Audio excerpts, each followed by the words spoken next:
one of the greatest paradoxes in basically human experience is that if we become more accessible, we become more connected to others, and we become less vulnerable.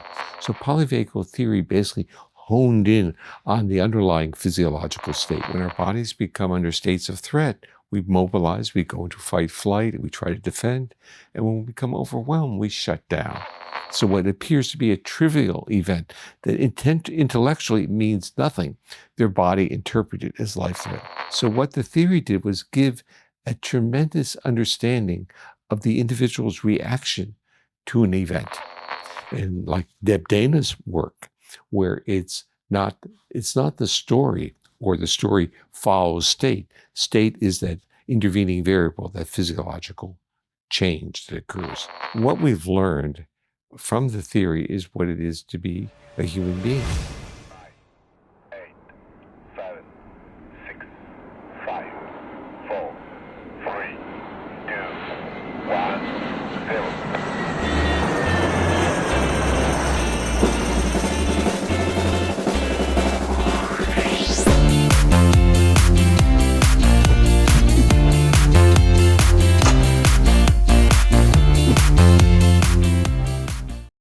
So I'm here in Poczdamie for Polyvagal conference, and I have the honor to welcome Dr. Stephen Porges, who created the polyvagal theory. And I know that we're gonna talk about the latest research and the latest thing that has happened in this community. So welcome, Steve. Well, thank you, Florence. It's always a pleasure to see you. Yeah, thank you for being here and for sharing what you share and what you've been sharing all these past decades. It's an interesting journey. It's a journey that, I'm on, so I really don't know what I'm going to share or share next, but it's been a very, let's say, a journey of self-enlightenment and a journey of accessibility to others. So I've been able to learn from so many. So you created the polyvagal theory, but maybe most important than the theory itself, it's what it tells that we are as a species. I know that's important for you, and how it guides us toward something bigger. I love that question because it really gets to the root of who we really are as a species. And when we start understanding our own evolutionary heritage, we understand that we're a benevolent species. We're a co-regulatory species. We can't exist without connection, without a trusted connection. Yet our world is so vested in disturbing trust, breaking relationship. In a way, it's been doing this since the beginning of written history anyway, and probably oral history. And there is actually a pragmatic reason for doing that. And that is the violation of trust creates a degree of, it's a motivator. It's a motivator to survive and often to be more productive in the world that is a dangerous world. But it is not the mechanism through which we are creative problem solvers or co-regulatory of others. So as a society, as human society has been affected by this motivation to basically be defensive, it's diverted its core, I would say, neural resource into productivity of objects and resource, and not objects and resources that promote more healthy co-regulation, more optimistic, more pleasant life. And we see this in a real world setting when we ask this very simple question: are the wealthy happier? Are they feeling that their lives are successful? And what we realize is it doesn't seem to matter how much resource you accumulate. The same basic problems of purpose in life and sense of self seem to go along with it. They're not solved. They're in a sense amplified by the diversion of personal resource from interaction, from sharing, from trust, from loving, from benevolence to self-need. It's really a paradox. But what the theory taught me was that if we understand our own evolutionary heritage, our ability to connect with others, we as a species have a different profile. We have a different tapestry. We become a species that is embedded with toolkits to be helpful to not just others, but also to ourselves. So we have on board, this is what the theory taught me, we have on board a neural circuit that downregulates our rage, our anger, our frustration, and enables us to literally become accessible to others. And in our accessibility to others, we are co-regulating them. It is one of the greatest paradoxes in basically human experience, is that if we become more accessible, we become more connected to others, and we become less vulnerable. So the issue is that accessibility is not equivalent to vulnerability. Accessibility is really a gift. It's this capacity to hold the space with, as therapists often say, to hold the space with others. And if we want to go back to like Buddhism, we can talk about our accessibility is our ability to hold the space with someone in pain. It's our ability to truly be compassionate. We can't be compassionate if we're in a needy state. And so you talk about this neural circuitry. Can Yeah. you say a little more for people who Yeah. don't know? Yeah, it's Are this. you talking about the nervous system in I'm global, or talking about the I'm ventral I'm part of the talking vagus nerve? It's not just the ventral part of the vagus nerve. It's the fact that the ventral part of the vagus nerve had an embryological, and which is developmental and evolutionary or phylogenetic history of moving ventrally. It started off dorsally. It was on a journey. And when it got to its endpoint, which was in the ventral part of the brainstem, it intertwined with the nerves that regulate our face and our vocalizations, our facial expressivity, and our ability to hear. And these nerves became intertwined in a way that smiling and engaging or listening to prosodic voices was calming to the neural circuits that regulated the vagus control of the heart. So we had on board this toolkit to calm down the heart. And of course we know that because we use words like, I could see his or her heart in their facial expressivity or in their voice. And in reality, they were. People were hearing the heart, or at least the neural regulation of the heart, in the intonation of voice. A voice that is more melodic is a voice that is really broadcasting the welcoming or accessibility of our viscera, of our heart. And you've seen you've seen the polyvagal theory enter many different fields. Yeah. Not psychotherapy was almost like an accident. You didn't mean to go into psychotherapy No. and the world of trauma when you created the polyvagal theory, but you did. Yeah, well, the interesting part, and I have to give credit to the trauma therapists, because when they heard me talk about the theory, they said that explains the narrative of an individual who's been traumatized. And what the theory talked about was how we degrade our neural regulation when our body's under various challenges, so that we have this benevolence, this engagement, this co-regulation. But when our bodies become under states of threat, we mobilize, we go into fight, flight, we try to defend. And when we become overwhelmed, we shut down. And when they heard that story, they said, that's the story of people who have had experienced severe trauma. And that was news to me, because I didn't come into this world of trauma based upon my own historical adversity history. My life, like everyone else, we thought we had trauma until we learned from those who have survived trauma that trauma is very, very, I'd say, can be devastating effects. But what we learned from the world of trauma, and this was really where my education started, I learned that those who have experienced traumatic events experienced it, and their nervous system was retuned from that experience. They taught me what they lost. They lost the ability to feel safe in proximity, in the arms of another. They lost really the core values, the core of human experience, not only core values, the core features, to have trusting relationships. But they never lost their desire or their dream to have them. And that taught me a lot about what it is to be a human. So what we've learned from the theory is what it is to be a human being. We learned this from those who have lost these capacities. But we also learned something else. We learned something very critical about trauma that had been misunderstood within the trauma community. And that is, it was never the event. The event was important, but it wasn't the critical feature. The critical feature was whether that nervous system retuned to be in a chronic state of threat.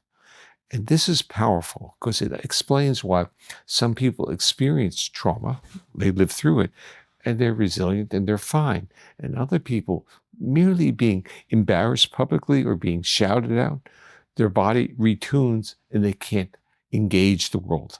So what appears to be a trivial event that intellectually means nothing, their body interpreted as life threat. So what the theory did was give a tremendous understanding of the individual's reaction to an event. That was the physiological shift that was critical. The event was important, but it wasn't causal. And this is extremely important in how we treat people who have had traumatic experiences, because we tend to say that if we would live through that and we did okay, we blame them for not doing okay. So, well, you weren't injured, so what does it matter? The issue is their body. It mattered to their body. It retuned and became locked into a state of threat.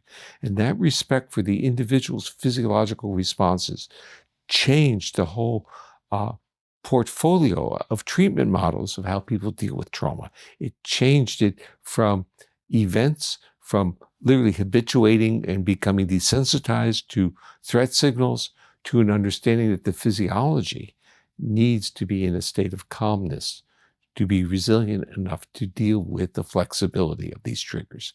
So it's a totally different perspective. The other part that I really want to emphasize is that we live in a world that has structured our science and our medicine and our education and our religion and our politics on cause and effect modeling.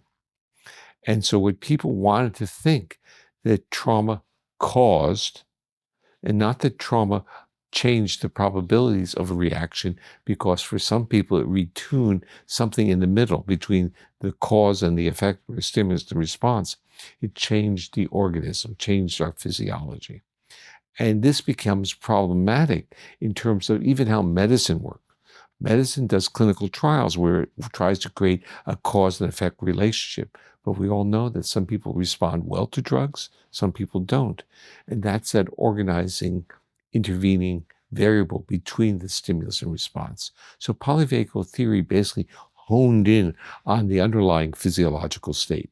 And like Deb Dana's work, where it's not the story, or the story follows state. State is that intervening variable, that physiological change that occurs. So once we look at it that way, we understand that our body has a language and has a receptivity that is outside our conscious intentional brain.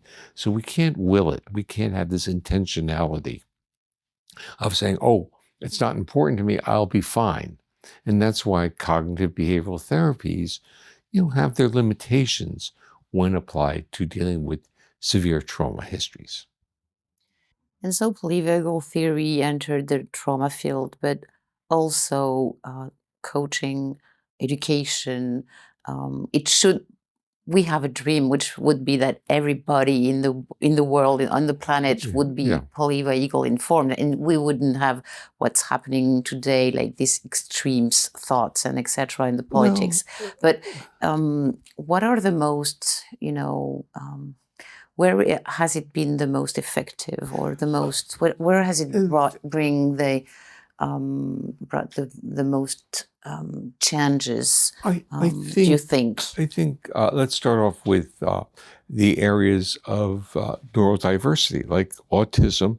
It started to emphasize that people were not necessarily pre-programmed genetically to have a certain portfolio, that many of those behaviors that fell into enabling these diagnostic categories to exist were really expression of a physiological state that was quite flexible. So if your physiology is in a state of threat, your behaviors, your defensiveness is there. And many of the hypersensitivities of individuals who get the diagnosis is really based on a physiology that retune their sensitivities. And if you can calm that individual's physiology down, their ability to interact with others improves. So you start getting a more optimistic, a more optimal experience. You do not necessarily cure autism, but what you do is enable individuals to have opportunities to co-regulate with others. And this is very important. We find that in education, where a lot of kids have school refusal, their bodies are really in a state of life that they have all kinds of gut problems. Polyvagal theory shines the spotlight and says, if you're getting these gut problems about entering school, your body is reacting as if you're under life threat. Is that something you want to experience or you want your kids to experience? Well, the issue is, can you send signals of safety that enable that physiology to calm down? And that led to certain types of interventions like the Safe and Sound Protocol and now the Rest and Restore, which try to talk directly to the nervous system's regulation of autonomic state, independent of actual behaviors that are, let's say, atypical or problematic. But if we calm the body, who do we become? And that's not only in the psychology, but also, would you say neurodiversity, but education, and maybe also organizations? It's everything. It's everywhere. It's everything that deals with human interaction, or would say even it's everything that deals with human social mammal interaction. So when I deal with my cat, or deal with dogs, or deal with other pets, it's my physiological state is being projected or broadcast to them, and it affects their accessibility to me and from me. So I think pets are wonderful in the sense neural exercises of being accessible. So because we will treat animals more, I would say, with greater flexibility than we treat our children. We will tell our children that they're doing bad behaviors. Often we will kind of understand that a cat has certain cat-like behaviors. We don't get mad at the cat, or we shouldn't. We understand that that's part of their behavioral repertoire. Likewise with dogs. Dogs are trying to please us, and when we don't look at them as warmly or accepting, they react to it, and when our voice changes. So in polyvagal terminology, we use the word neuroception. So intonation can trigger, when used with a melodic voice, triggers a neuroception of safety, and that's when pets and children and babies calm down. We use a prosodic voice to babies and pets, and they stop crying. Wow. Are they understanding our words, or they don't care about our words?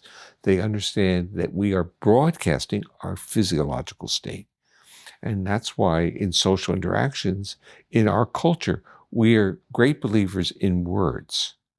We're not great believers in intonation of words, but our body only believes, or primarily believes, in the intonation of our words.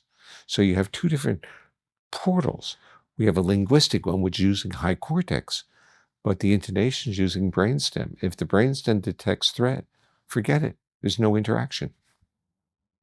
Mm-hmm.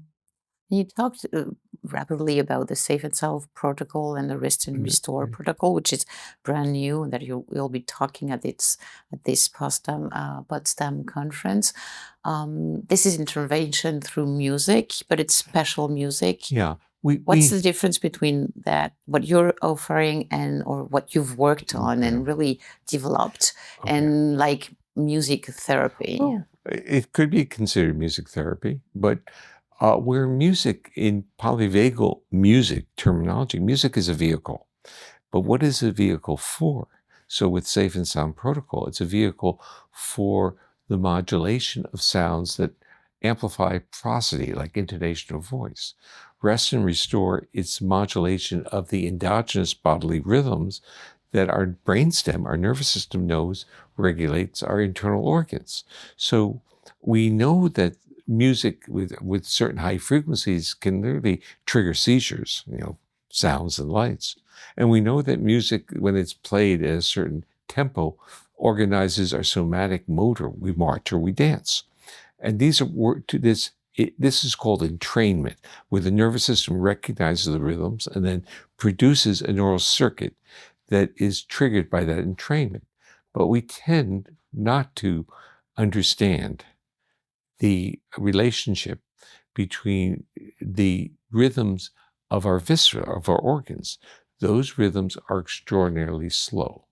So we are very familiar with motor entrainment, somatomotor entrainment for marching and dancing, and we're familiar with high cortical entrainment with seizures, with lights and sounds. But we're not familiar as a culture with infrasounds of our physiological organs, of our breathing and of our heart and of our gut, that are really very slow rhythms that are outside of the audible one. But we can modulate audible signals in those slow endogenous rhythms. And that's what's going on in polyvagal music. We're using an algorithm that is mapped onto the endogenous, the rhythms of our body, of our organs. And the brainstem sees that as signals of safety. So just like you would use a vagal nerve stimulator, which stimulates the sensory portion of the vagus, sends a signal to the brainstem. The brainstem says, hey, I'm getting information from the organs, and this is good. So now the motor part starts regulating those organs. That's why vagal nerve stimulators work. Not that they're directly affecting the organs in a direct line. They're stimulating the brainstem to regulate the organ. Well, you can enter the brainstem not just with a vagal nerve stimulator. You can enter it with music that is modulated in these rhythms. And what's interesting is that the body interprets it and now starts to trigger those rhythms in the body. So now you start feeling these rhythms moving down your gut. You start feeling your body, these visceral organs, with these rhythms, and it's really signaling the body, giving it permission to regulate these organs. Now think of what happens in our real world. We have a skeletal motor system, and when we signal that, we tighten up and we impact on our organs. That impact stops these oscillations of homeostatic. And what this music is about is like saying, I'm giving my brainstem permission to regulate those organs. And visualize what that would feel like. It would be like floating on a raft on the ocean without the possibility of falling off. Because if you felt you would fall off, you tighten your muscles. But if you felt you couldn't, you'd enjoy the slow, rhythmic movement of our body. And we know even from birth, what do babies like? And in a sense, even in our minds, as we talk about it, we have a sense of internal feelings of bliss that our bodies want that. That's what the music does. Mhm. And so my last question will be, because we've seen a lot of people talking about the vagus nerve, and you've worked on that for so many years, so that saying that we can stimulate it, or we can do it another way, Yeah. or we can, trigger, or what's the what do you think about all those programs that they say that are like it's a miracle, the vagus nerve miracle? Well, let's put it this way. In general, these are reasonable strategies to optimize physiological regulation. But basically, if I push it, what I really want to say, there are misdirections. Because what the vagus nerve is in the dialogue is really a motor nerve going to these organs, and you want to hack that nerve and send signals to your organs. Even vagal nerve stimulators don't work that way. They work on the sensory branch, and the sensory branch is really tricking the brainstem into thinking that the organs are being regulated well.